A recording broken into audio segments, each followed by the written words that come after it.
మీరు మైలేజ్ని పెట్టుకొని కార్ తీసుకోవడం అనేది పెద్ద బ్లండర్ అనమాట. ఎందుకంటే ఈ కారు కొనేసి వాడుకున్నాను అంటే ఏంటంటే మన ఇంటికి రెంట్ కట్టి కానీ ఇంట్లో ఉండట్లేదు. కార్ కొనుక్కున్న పర్పసే డిఫీట్ అయిపోద్ది. ఇక్కడ ఏం చేశారంటే పంచర్లో టపా టపా టపా గుచ్చుకెళ్ళిపోతున్నాడు. అంటే hi friends, welcome to family man. So ఈ రోజు వీడియోలో మనం మాట్లాడుకోబోయే టాపిక్ వచ్చేసి కార్ గురించి అనమాట. సో నేను 10 years అయింది నేను కార్ కొని. సో 10 yearsలో నేను నేర్చుకున్న 10 lessons, ఎస్పెషల్లీ ఏంటంటే కార్ కొనబోయే వాళ్ళు ఏ ఫ్యాక్టర్స్ని మైండ్లో పెట్టుకొని కార్ కొనాలి, ఇంకోటి కారు వాడుకోవడం విషయంలో ఏ ఫ్యాక్టర్స్ అనేది మనం మైండ్లో పెట్టుకోవాలి. 10 years అయిపోయింది కాబట్టి చాలా విషయాలు నేను నేర్చుకున్నాను. అంటే కారు వేరే వాళ్ళకి అప్పచెప్పడం, అంటే వాళ్ళకి డ్రైవింగ్కి ఇవ్వడానికి కానీ, లేకపోతే అలాంటి ఎక్స్పీరియన్స్లో ఏమవ్వచ్చు.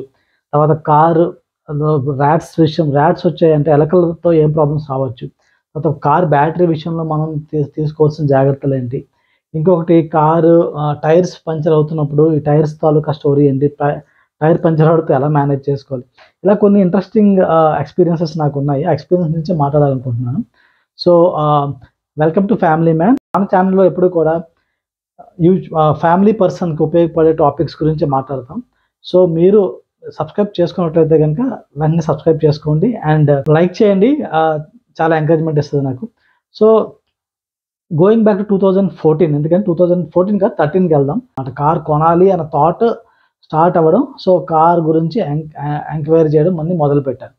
సో అదే టైంలోని అంటే నేను మా కాలనీలోని బయట వెయిట్ చేస్తున్నాను అనమాట, మా కంపెనీ కాలనీలోని. అప్పుడు కంపెనీ బస్సు వస్తుంది. అట్ ద సేమ్ టైం కొంతమంది మా సీనియర్ కొలీగ్స్, కొంతమంది మా జూనియర్ కొలీగ్స్ వాళ్ళు కారులో వెళ్తుండే.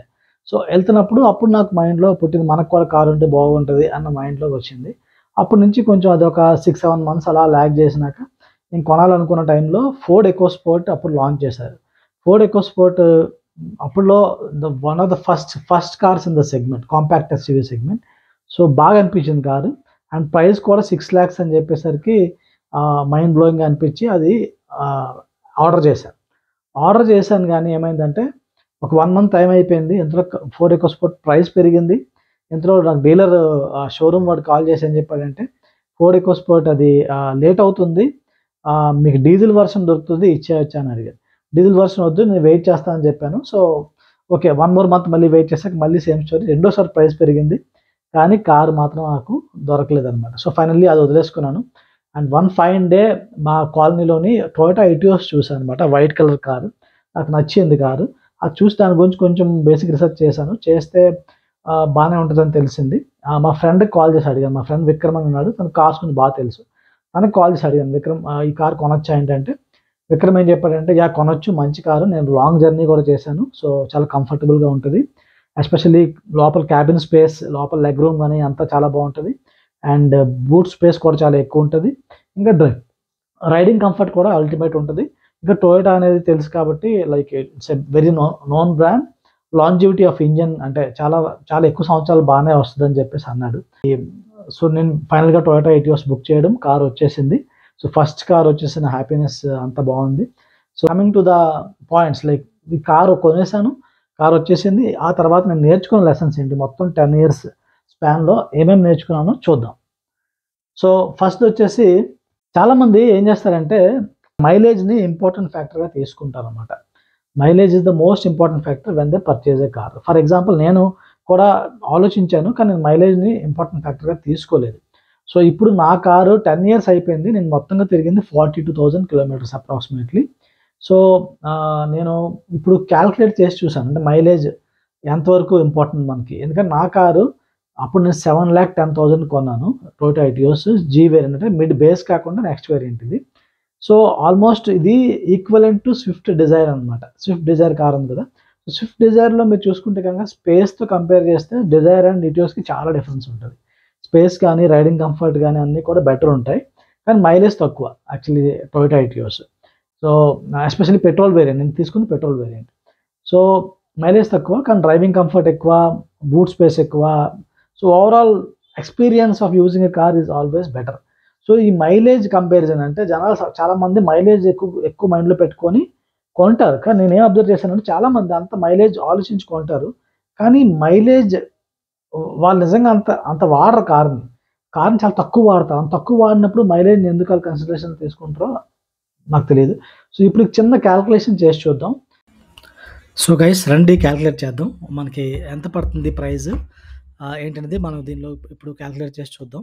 మైలేజ్ వరకు వచ్చేసరికి. ఎందుకంటే మైలేజ్‌ని ఎక్కువ ఇంపార్టెంట్ ఫీచర్‌గా మనం అందరం ఎక్కువ మంది కార్ కొనేటప్పుడు ఆలోచిస్తారు కాబట్టి క్యాలిక్యులేట్ చేద్దాం. సో, రియల్ టైమ్ ఎగ్జాంపుల్ తీసుకుంటున్నాను. నేను టొయోటా ఎటియోస్ తీసుకున్నాను 2014లో. అండ్ అదే టైంలో మా ఫ్రెండ్ స్విఫ్ట్ డిజైర్ తీసుకున్నాడు. సో, స్విఫ్ట్ డిజైర్ ఎంత తీసుకున్నాడంటే తను మైలేజ్ మీద ఎక్కువ ఫోకస్ పెట్టి తీసుకున్నాడు.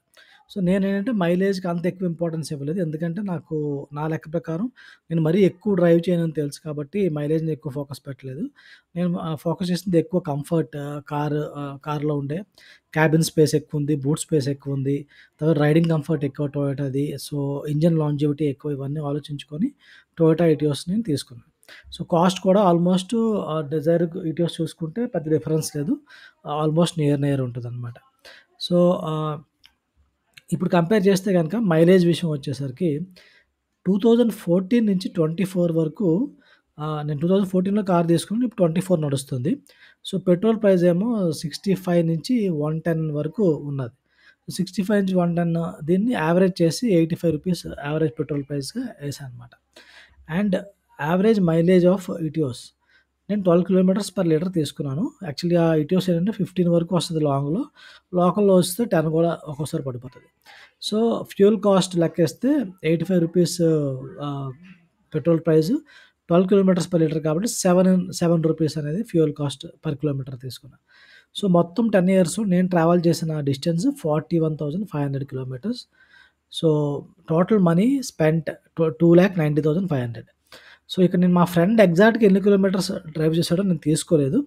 నేనేం చేశానంటే సేమ్ నా కిలోమీటర్స్ ఎన్ని తీసుకున్నానో అంతే కిలోమీటర్స్ అతను తీసుకొని, అతను ఎక్స్‌పెన్సెస్ కాలిక్యులేట్ చేశాను. ఎందుకంటే మైలేజ్ డిఫరెన్స్ వచ్చేది డబ్బులే కదా! సో, తనదేంటంటే రూ. 5.5 పర్ కిలోమీటర్ అంటే మైలేజ్ ఎక్కువ తీసుకున్నాను. 15 కిలోమీటర్స్ పర్ లీటర్ తీసుకున్నాను స్విఫ్ట్‌కి. సో, రూ. 5.5 పడుతుంది ఒక కిలోమీటర్‌కి ఫ్యూయల్ కాస్ట్. సో, టోటల్ 10 ఇయర్స్‌లో తను స్పెండ్ చేసిన అమౌంట్ ఇలా తీసుకుంటే గనక 2,28,000 పడింది. సో, డిఫరెన్స్ మా ఇద్దరికి మధ్య అంటే నేను మా ఫ్రెండ్ కన్నా రూ. 62,250 ఎక్కువ ఖర్చు పెట్టాను. సో, దాని అర్థం ఏంటంటే నెలకి రూ. 500 ఎక్స్‌ట్రా ఖర్చు పెట్టాను అంతే. So, that's the difference. మొత్తం చూసుకుంటే ఒక నెలకి నేను పెట్రోల్ ఖర్చులు రూ. 500 ఎక్స్‌ట్రా పెట్టుకున్నాను. నేను సేమ్ డిస్టెన్స్ తిరిగాను మా ఫ్రెండ్‌లాగా. కానీ నాకు ఎక్స్‌ట్రా బూట్ స్పేస్ ఉంది. ఎక్స్‌ట్రా క్యాబిన్ స్పేస్ అంటే లోపల సీటింగ్ కంఫర్ట్, లెగ్ రూమ్ అంతా బావుంది. కంఫర్ట్ ఎక్కువుంది. పికప్ ఎక్కువుంది. సో, ఈ ఫ్యాక్టర్స్ అన్నీ చూసుకుంటే నాకు this is what I enjoyed. కానీ నేను కూడా అంటే నాలాగే మీరందరూ ఆలోచించాలని నేను చెప్పను. ఎందుకంటే మీలో కొంతమందికి మైలేజ్ ఇంపార్టెంట్ అవ్వచ్చు. అంటే మీరు maybe you travel a lot. So, ఇక్కడ నేను చెప్పదలుచుకున్న విషయం ఏంటంటే if you don't use the car a lot మీరు మైలేజ్ గురించి ఎక్కువ ఆలోచించొద్దు. మైలేజ్ గురించి ఎక్కువ ఆలోచించాలంటే మీ రన్నింగ్ మీ రన్నింగ్ నెలకి 300, 400 ఒక 500 కిలోమీటర్ కన్నా ఎక్కువ ఉన్నప్పుడు మైలేజ్ గురించి ఆలోచించండి. నెలకి 500 లోపల అంటే 300, 200 తిరిగేవాళ్ళనుకోండి మైలేజ్ గురించి ఆలోచించడం అనేది నా ఉద్దేశంలో waste. That's what I want to tell you. So, ఎవరైతే ఎక్కువ బండిని తిప్పరో అంటే మీ యూసేజ్ నార్మల్‌గా ఉంటదో మీరు మైలేజ్‌ని పెట్టుకొని కార్ తీసుకోవడం అనేది పెద్ద బ్లండర్ అనమాట. ఎందుకంటే you are missing on the experience and other things like car value price వచ్చేసి పెద్ద డిఫరెన్స్ లేదు నాకు. కానీ you are missing on the advantage of having more boot space. ఎక్కువ బూట్ స్పేస్ దొరుకుతుంది. ఎక్కువ లెగ్ రూమ్ దొరుకుతుంది. లోపల కంఫర్ట్ ఎక్కువ ఉంటుంది. కార్ మోడల్ అంతా బావుంటుంది. So, think through. ఇంకోసారి థింక్ చేయండి. మీరు గనక నెలకి 300 కిలోమీటర్ల కన్నా తక్కువ మీరు యూజ్ చేస్తారు కార్ అనుకుంటే గనక మైలేజ్‌ని మెయిన్ ఫ్యాక్టర్‌గా పెట్టుకోకండి. That's the number 1 lesson I want to give you. So, let's go to the second lesson. మనం కారు కొనేసి కొందరు వాడరనమాట. వాడకుండా అలా పెడతారు. సో, కారు కొనేసి వాడకుండా ఉండడం అంటే ఏంటంటే మన ఇంటికి రెంట్ కట్టి కానీ ఇంట్లో ఉండట్లేదు మనం. లెట్ అస్ సే మనం వేరే ఊర్లో ఉండిపోయి హైదరాబాద్‌లో ఉన్న ఇంటికి రెంట్ కట్టేస్తూ ఉన్నాం రెగ్యులర్‌గా. నేను ఎందుకు అలాంటి కంపారిజన్ చేస్తున్నానంటే మనం మీరేంటి కారు రెంట్ కట్టడం ఏంటి? కారు మాదే గదా! కారు మేము ఓన్ చేసుకున్నాం గదా! అని మీరు అనొచ్చు.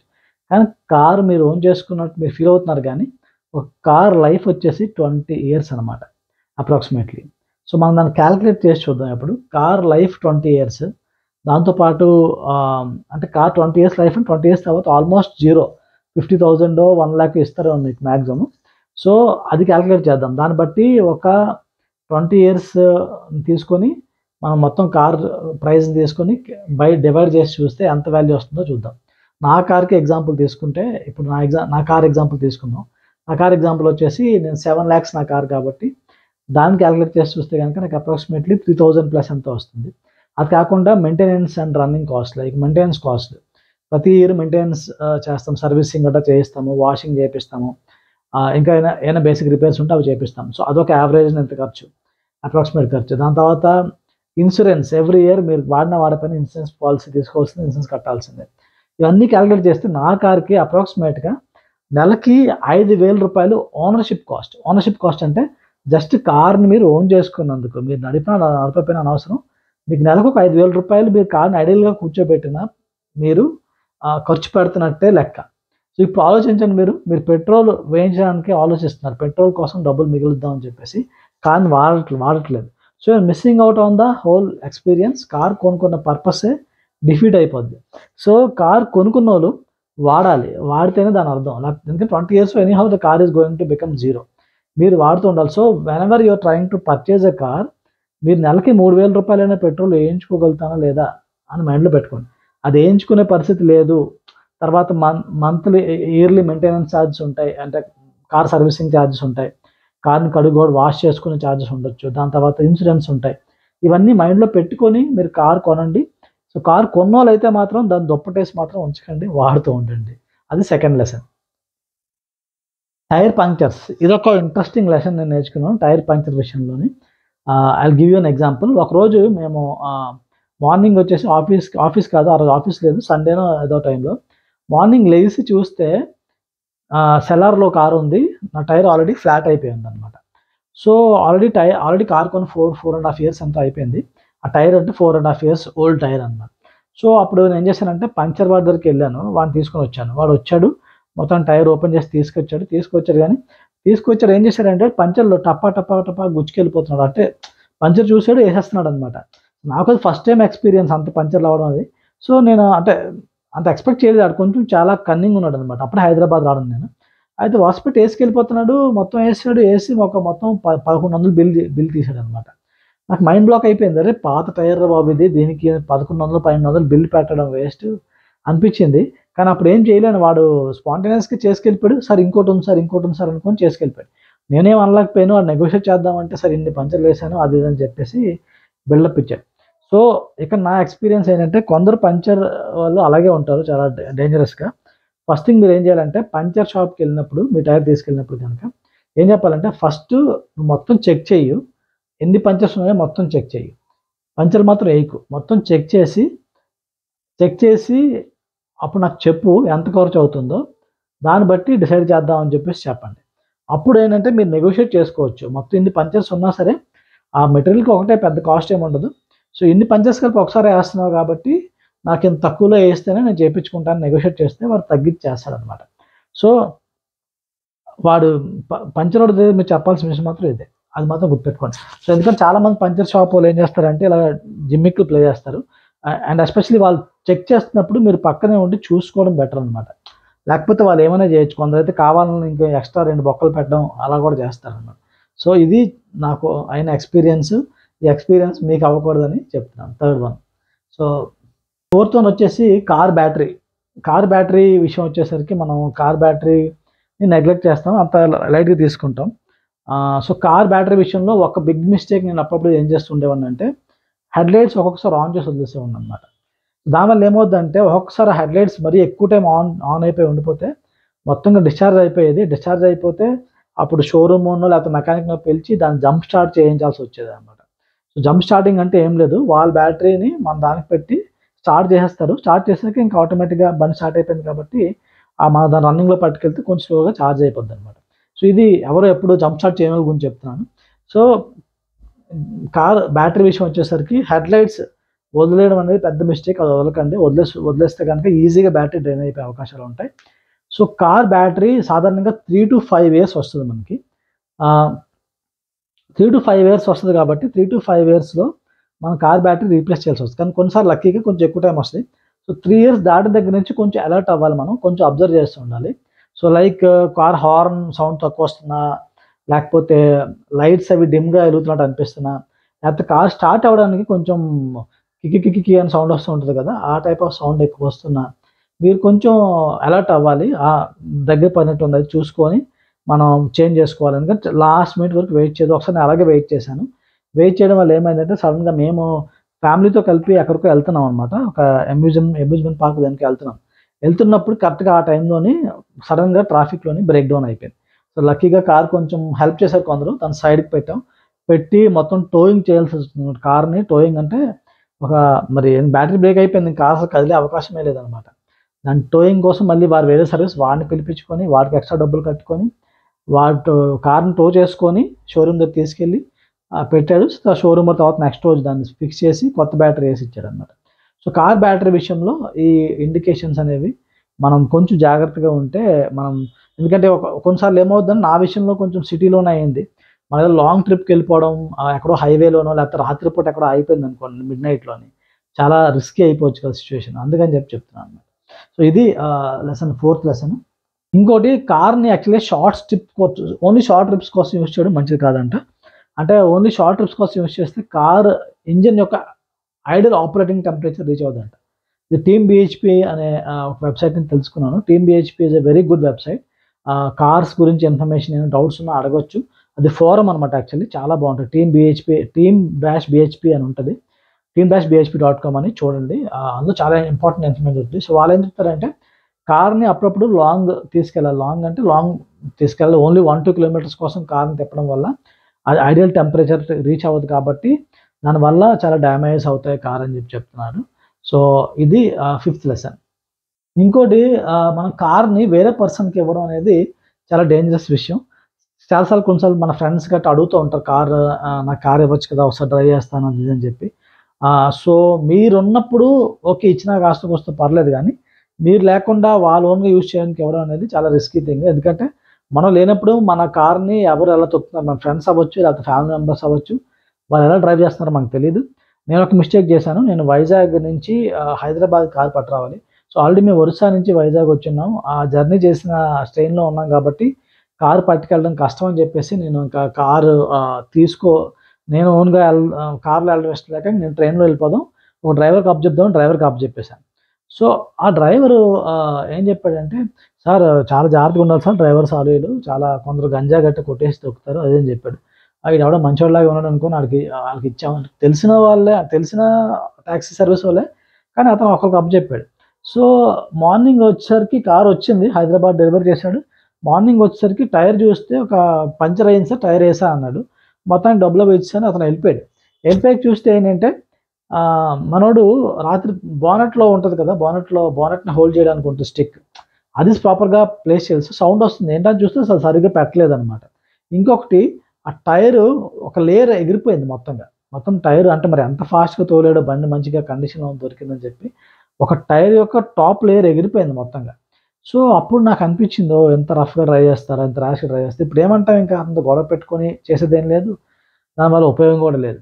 సో నా సజెషన్ ఏంటంటే, better not to give car to anyone. ఒక డ్రైవర్ని ఒకవేళ మీరు పెట్టుకున్నా సరే, మీరు డ్రైవర్తో అకంపెనీ చేసేటట్టుగా ఉండడం అనేది బెస్ట్ థింగ్ అనమాట. So let us go to the next lesson. Petrol, diesel వేయించుకోవడానికి సాధారణంగా చాలా పెట్రోల్ అవుట్లెట్స్ ఉంటాయి. నాకు చాలా వరకు ఆ విషయం తెలియదు. చాలా అవుట్లెట్స్ ఏంటంటే ఓన్లీ ఒక ఓనర్ ఆపరేటెడ్ అవుట్లెట్స్ ఉంటాయి. అంటే ఒక ఓనర్ ఎవడో పెట్రోల్ బంక్ పెట్టుకుంటాడు, వాళ్ళకి పెట్రోల్ సప్లై చేస్తాడు. ఈ పెట్రోల్ ఇందులో కల్తీ చేస్తున్నాడా, కెరోసిన్ కలుపుతున్నాడా, ఏం చేస్తున్నాడా అనేది మనకు తెలియదు యాక్చువల్లీ. సో బెస్ట్ థింగ్ వచ్చేసి కంపెనీ ఆపరేటెడ్ అవుట్లెట్స్ ఉంటాయి. So company operated outlets at least కొంచెం బెటర్ ప్యూరిటీ ఉంటుంది, బెటర్ మైలేజ్ వస్తుందని చెప్పేసి నేను ఆల్రెడీ మా ఫ్రెండ్స్ ద్వారా విన్నాను. సో అది నాకు కరెక్టే అనిపించింది అనమాట. సో తర్వాత ఇప్పుడు నేను I'm making sure that I'm getting my petrol filled at proper company outlets కానీ కంపెనీ కంట్రోల్డ్ అవుట్లెట్స్, 2 రకాలు ఉంటాయి అన్నమాట.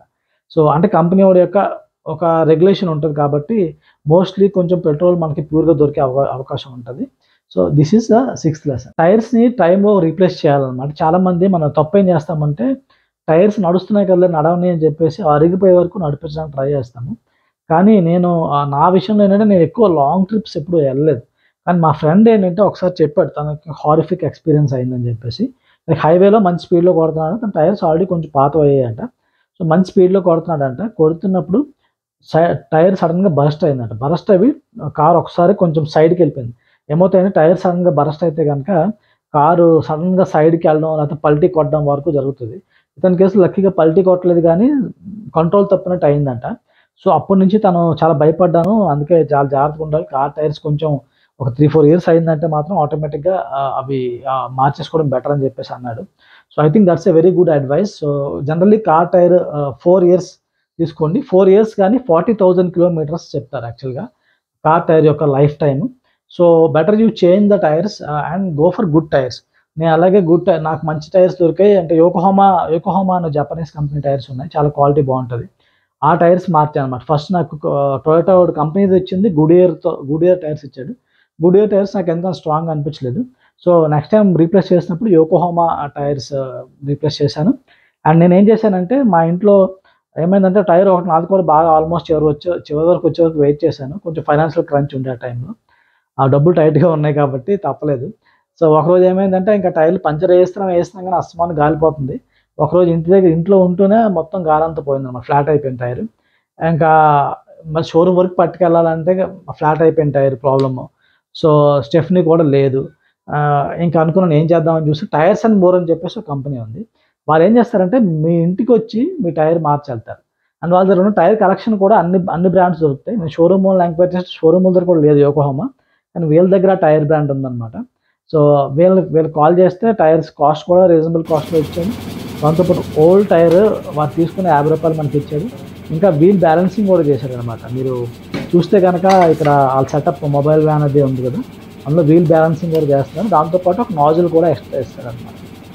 టైర్‌తో పాటు నాజిల్ వస్తది కదా! ఆ నాజిల్ కూడా ఇస్తాడు. సో, నాకు వీళ్ళ సర్విస్ బా నచ్చింది. Tyres and more. Maybe you can use it. అంటే నాకైతే కన్వీనియంట్‌గా అనిపించిందనమాట. అదే షోరూమ్‌కెళ్ళడానికి కూడా డబ్బులు ఖర్చవుతాయి కదా! ఎళ్ళాలి ఇంకో ప్రాబ్లమ్ ఏంటి షోరూమ్ వోళ్ళతోని మళ్ళీ మనం ఒక రోజంతా వెయిట్ చేస్తారు టైర్ మార్పించడం కోసం.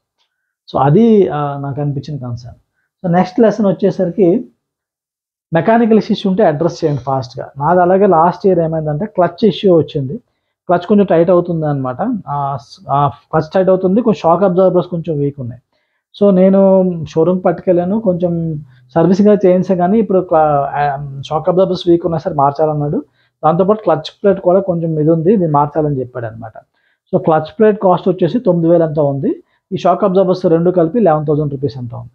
సో, అప్పుడు నా డబ్బులు కొంచెం టైట్‌గా ఉన్నాయని చెప్పేసి చేపించలేదు. కానీ తర్వాత నేను లేటర్ రియలైజ్ అయిందేంటంటే దానివల్ల క్లచ్ ప్లేట్ ప్రాబ్లమ్ వల్ల యాక్చువల్‌గా మైలేజ్ తగ్గిపోయింది. మైలేజ్ తక్కువైపోయిందని అబ్జర్వ్ చేశాను. తర్వాత నేను ఎంక్వైరీ చేస్తే క్లచ్ ప్లేట్ సరిగ్గా లేకపోతే మైలేజ్ పడిపోద్ది అని చెప్పి విన్నాను. తర్వాత డ్రైవింగ్ కంఫర్ట్ కూడా పోతది. సో, ట్రాఫిక్‌లో అది తొక్కినప్పుడు చాలా ఇబ్బందవుతది. సో, బెటర్ ఎలాంటి మెకానికల్ ఇష్యూస్ అంటే ఒక పార్ట్ యొక్క ప్రాబ్లమ్ ఉన్నప్పుడు దాన్ని వెంటనే చేంజ్ చేయండి. లేకపోతే ఇదేమవుద్దంటే ఈ పార్ట్ ఇంకో పార్ట్‌ని కూడా పాడు చేసే అవకాశం ఉంటది. షాక్ అబ్జార్బర్స్ ఉంటాయి కదా! దాని లింక్‌లో ఇంకోటి ఉంటది. సో, మెకానికల్ ఇష్యూస్ ఉన్నవి కూడా బేగా అడ్రెస్ చేయాలని చెప్పేసి ఎక్స్‌పర్ట్స్ చెప్తున్నారన్నమాట. సో, అవి మైండ్‌లో పెట్టుకోండి. ఇంకోటి పార్కింగ్ స్పేస్ లేకపోవడం. పార్కింగ్ స్పేస్ కొన్నిసార్లు ఏమవుద్దంటే మన రెంటెడ్ హౌస్‌లో ఉంటున్నాం అనుకోండి. మనకి పార్కింగ్ స్పేస్ ఓకే. పార్కింగ్ లేదు ఈ ఇంటికి బయట పెట్టుకున్నా పర్వాలేదు అని థాట్ ప్రాసెస్‌లో దిగినప్పుడు you need to be prepared for lot of stuff. ఎందుకంటే పార్కింగ్ స్పేస్ లేకపోవడం అంటే అర్థం ఏంటంటే పెయింట్ డ్యామేజ్ చాలా ఎక్కువగా అవకాశం ఉంటది. ఇంకా టైర్స్ కూడా కొంచెం ఎక్కువ ఫాస్ట్‌గా డ్యామేజ్ అయ్యే అవకాశం ఉంటది. అంటే పార్కింగ్ మీది లేదు కాబట్టి ఎండలో మీ కారు ఉంది. దాంతో పాటు ఏమవుద్దంటే ఎండలో ఉండి మీరు ఎక్కువ కారు నడపట్లేదు అనుకుందాం. లెట్ అస్ సే మీరు నెలల తరబడి కారు తీయట్లేదు అనుకోండి. టైర్స్ హార్డ్ అయిపోయే అవకాశం ఉంటది. అంటే మీరు కారు తీయకపోవడం, దాంతో పాటు సన్‌లైట్ పడడం టైర్స్ మీద ఇది చాలా పెద్ద ఎఫెక్ట్ చూపిస్తదనమాట. So, parking space important. ఇది గుర్తుపెట్టుకోండి. అంటే మీరు రేపు పొద్దున ఒక హౌస్ ఎందుకు చెప్తున్నానంటే మీకు రెంటెడ్ హౌస్ దొరుకుతుంది. ఒక హౌస్‌లో పార్కింగ్ ఉంది. కొంచెం డబ్బులు ఎక్స్‌ట్రా పడుతున్నాయి.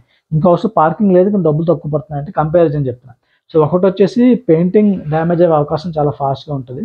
ఇంకోటొచ్చేసి పెయింటింగ్ డ్యామేజ్ అయితే పెయింటింగ్ చేయించడానికి చాలా ఖర్చు అవుద్ది. ఈవెన్ షోరూమ్‌కెళ్తే ₹1,00,000 ప్లస్ చెప్తారు ఒక కార్ పెయింట్ చేయడానికి. తర్వాత ఆహ్, టైర్స్ కొంచెం ప్రాబ్లమ్ అయ్యే అవకాశం ఉంటది. ఇంకోటొచ్చేసి పార్కింగ్ బయట పెట్టుకోవడం వల్ల ప్రాబ్లమ్ వచ్చేసి ర్యాట్స్‌తో ఛాలెంజ్ అవ్వే అవకాశం ఉంది. కొన్నిసార్లు ర్యాట్స్ వచ్చి కొరికేయడం, వైర్లు చేస్తా ఉంటాయి.